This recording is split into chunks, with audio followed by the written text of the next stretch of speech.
이번 시간서부터는 이제 매독 지역으로 넘어갑니다. 매독 지역이 이제 엄청 넓은 지역인 거죠, 그죠?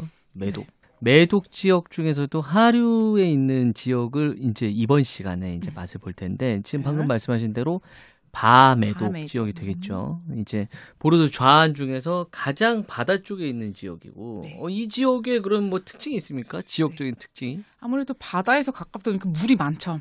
물이 엄청 많은 지역이고 땅에?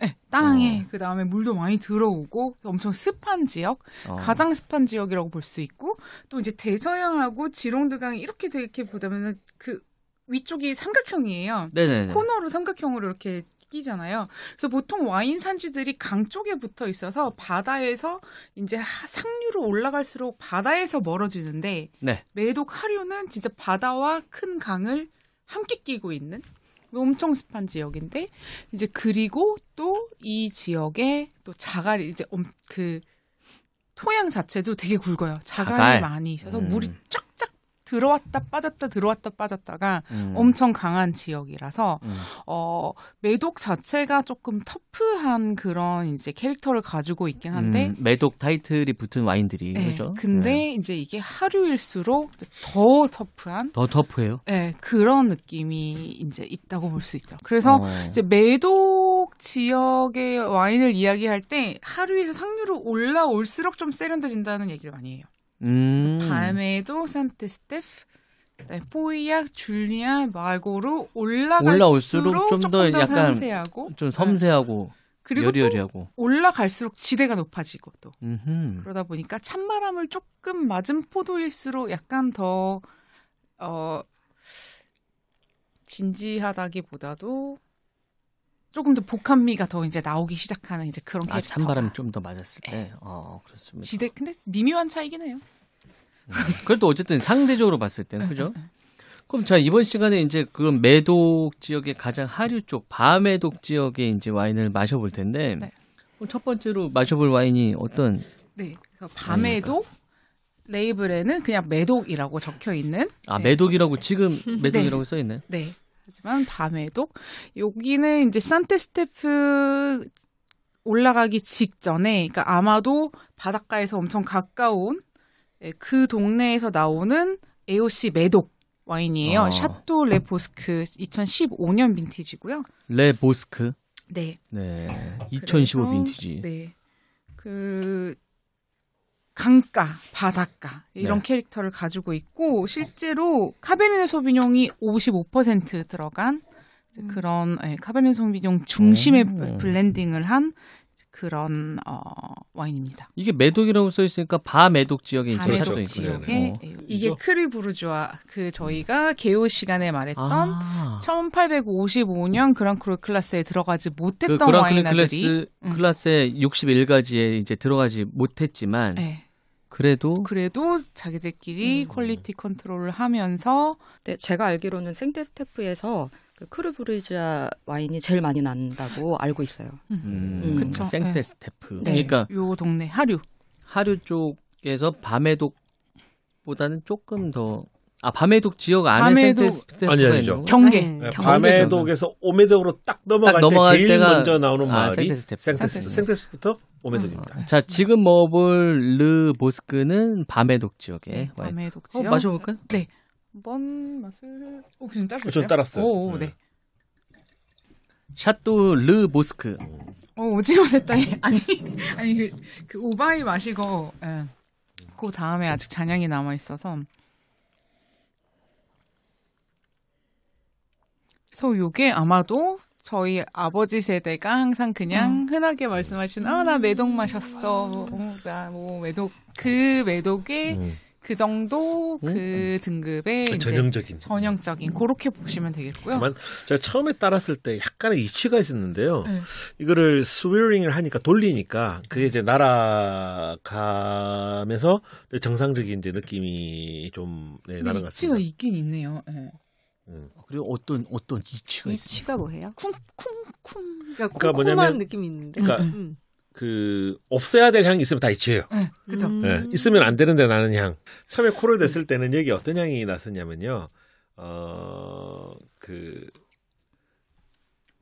나박김치 향이 났었습니다. 나박김치. 나박김치요? 네, 좀 뭔지 알 것 같아요. 저 나박 약간 아니고 매주 나박. 얘기하려고 그랬는데. 네. 근데 그게 이제 약간 물김치 같은 거 있잖아요. 예.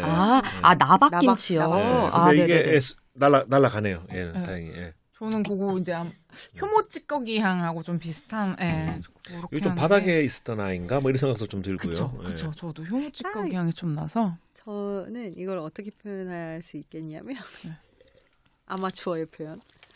그 이제 웬만한 그냥 적당한 와인바나 적당한 레스토랑에 들어가서 적당한 보르도 와인 시켰을 때 적당하게 나오는 맞아요. 어. 그 느낌. 그게 그러니까 매독이 그만큼 굉장히 대중적이었으니까. 그쵸. 요거가 진짜 딱 그냥 부담 없이. 근데 저는 개인적으로 솔직히 다시 한번 말씀드리면 이렇게 매독 잔을 별로 안 좋아하는데 그냥 정말 아니 여긴 좋아하는 술을 갖고 오는 이게 자리가 아니니까. 그럼요. 그래서 이제 네. 요거 그냥 적당하게. 그래서 요런 정도의 약간 쌉쌀하면서 그냥 그 느낌이 딱 소프트 치즈하고 제일 잘 어울리는. 엄청 그냥 되게 적당한 맛이에요. 네, 그래서 피니시가 브리나 뭐 되게 길고 막 이런 건 아니지만 맞아. 그렇다고 막 뭐 이게 되게 입안에서 거슬리는 어떤 맛 전혀 없어요. 그렇지 않고. 전혀 없고. 저는 그냥 만약에 이거 레스토랑에서 이 와인이 나왔다면 럭키하다고 생각할 거예요. 요 정도면 됐어. 약간 그 뭐랄까 좀 아주 비싸지 않게 구할 수 있는 그 그렇죠. 보르도 매독 와인. 그러니까 본인의 색깔을 정확히 갖고 본인의 어떤 정체성이 그게 아니라? 분명한 그런 스타일이 아니라 그냥 이렇게 그냥 누가 먹어도 그냥 뭘가 먹어도. 저는 산미가 약간 조금 덜해가지고. 그쵸, 산미도 모질라고. 그러니까 뭐 아예 탄닌도 싫어하는 사람들은 이것도 뭐 안 좋아하겠지만 기본적으로 탄닌이 딱 강하게 받쳐주니까. 근데 이제 딱 그 완전 초심자에서 이제 탄닌의 맛을 견딜 수 있을 정도의 딱 그 하우스 와인 아무거나 시켜도 좋아할 정도로 이제 올라왔을 때 고 분들이 제일 좋아. 이걸 마시면은 이거 굉장히 튀는 거 하나도 없이 난 좋아할 거라고. 육각형이다 약간. 근데 요게 지금 탄닌에 가려진 당도가 어마어마해요. 되게 달아요. 맞아요, 달아. 그래요? 네, 탄닌을 그래서 그런가? 익숙해져서 요거를 참고 느끼기 시작하면 되게 달아요, 지금. 이게 굉장히 그러니까 작은 육각형 느낌이랄까. 그래서 밤에독 다음에 오메독 중에서도 밤에독 인근에 있는 그 지역인 거죠, 그죠? 어떤 지역이요? 초입. 네. 초입에 생테스테프. 생테스테프. 네, 생테스테프. 이 지역은 그러면 자 이제 뭐 오메독 지역이지 않습니까? 비교적. 뭐 밤에독이랑 그럼 어떻게 좀 다를까요? 고도가 조금 높고요. 고도가 살짝 높아졌다. 네, 바다에서 조금 멀어지는. 바다에서 조금 멀어. 네. 고도가 높아진다. 이러면은 좀 뭐 포도 맛이 와인 맛이 뭐 어떻게 좀 달라질까요? 이제 고도가 높아지다 보면 아무래도 이제 그 포도밭이 경사가 지기 시작하죠. 근데 이제 그래도 아무래도 강가가 이제 강이 떨어지는 강가에 있다 보니까 그래도 약간 계곡처럼 이렇게 내려오긴 했는데 지대가 바다 쪽으로 흘러나가면서 이제 이렇게 지대가 낮아지다 보니까 네네. 이제 경사가 지기 시작하면서 이제 배수나 토양층이나 이제 요런 거에 조금씩 변화가 오기 시작하는 이제 그런 초입 시점이라고 보면 되겠습니다. 아하. 보르도 쪽에서 이 재배지들은 실은 대부분 거의 그냥 보면 그냥 평지로 보여요, 그냥. 그래도 평지예요. 평지로 보이고 다만 이제 밤에독 같은 경우는 바다에 너무 가까이 가 있으니까 바다에서 오는 습한 해풍과 이 습이라고 하는 것 자체가 사실은 그다지 이 포도 농사에 좋은 건 아니잖아요. 그러니까 이제 안쪽으로 올라오는 거예요. 그러니까 내륙적으로 들어가는 거죠.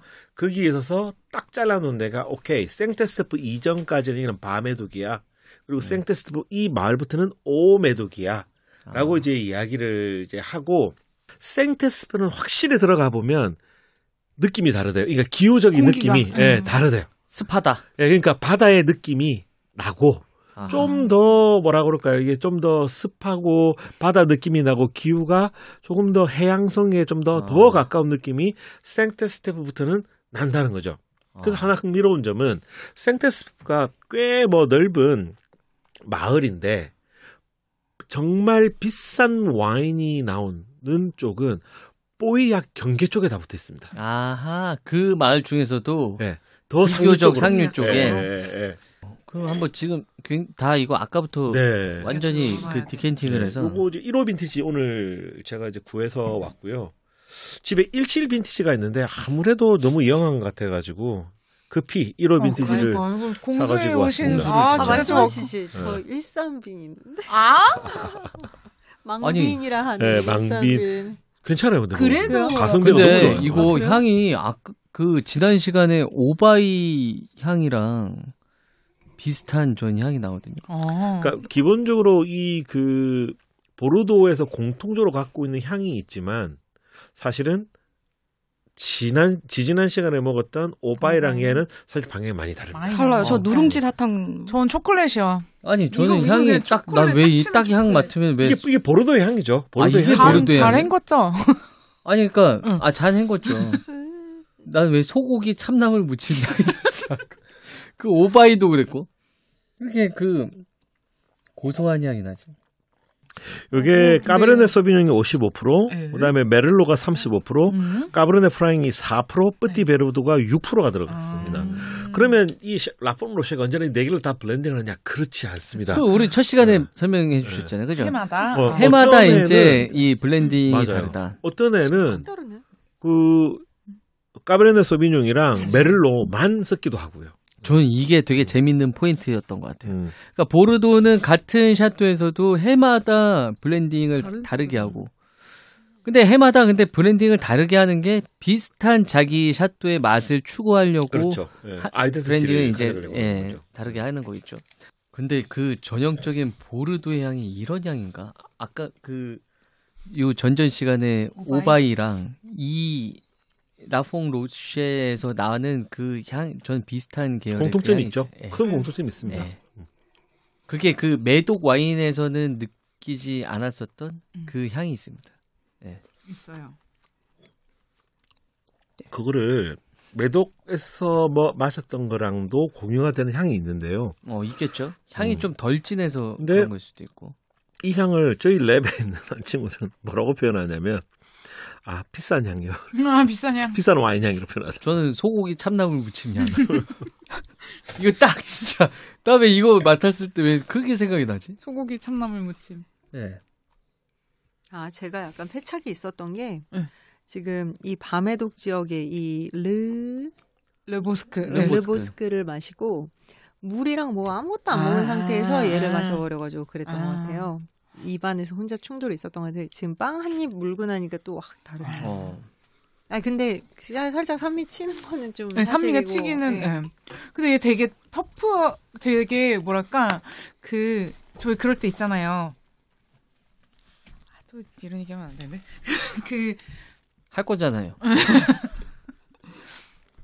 가끔 되게 부드러운 노래 좀 슬픈 노래 막 듣고 싶을 때 있는가 하면 되게 그냥 멋있는 막 이렇게 찢어진 민소매 입고 막 그 본조비 막 이렇게 근육 불퉁불퉁하는 거 보이는 막 이렇게 헤드뱅잉하는 그런 음악 들으면서 전율을 느낄 때 있잖아요. 없어요? 동의를 구하지 마세요. 난 몰라. 약간 그런 느낌이에요. 이제 농담. 터프한데도 약간 심쿵하게 만드는 그런 느낌? 음. 터프가이에게 끌리는 가끔 아니, 그런 저는 포인트가 있는데.